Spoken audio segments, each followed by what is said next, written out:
Now that we've prepared the strum bar, we need to install the Strumboard, otherwise known as the Revival Zeroboard. First, we must insert little switch plugs from the attached 3D printed parts into the holes of the strummer switch stems. What these do is ever so slightly increase the height of the switch stem, resulting in less wiggle and better fitment of the strum bar. There are very few cases where I feel I don't need to use them, as they provide stability to the strum bar, resulting in less overstrumming. Make sure that when you're installing these inserts, that you're pushing them as far into the switch as you can. It won't feel like much is coming out of the switch stem, but trust me that slight amount makes a huge difference. Now that we've installed the inserts, let's screw the Strumboard into the guitar.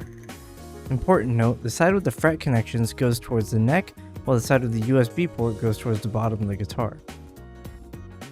Place the Strumboard onto the strum brackets.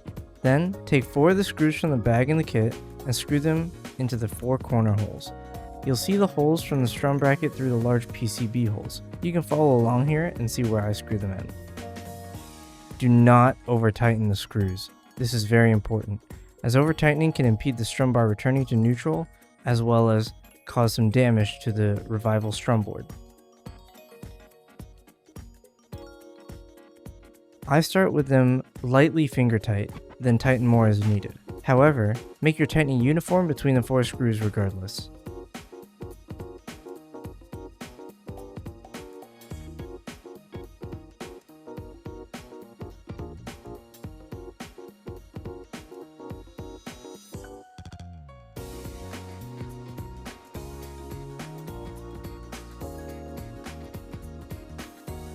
Now you can test and see how the strum feels. You want to see if there's wobble in the horizontal direction. There can be a slight bit of wobble, but you don't want anything more than a single degree or 2. If there's too much wobble, tighten the screws a little bit and check again.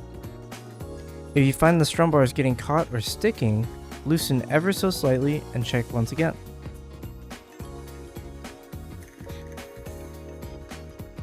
You can see here that my strum bar is not getting caught and isn't too wobbly. If you find that your strum bar is getting caught regardless of loosening, you can use the lubricant included in the kit to cover the metal exposed ends of the metal strum rod that are making contact with the guitar body. This will make them slicker and make it easier for rotation.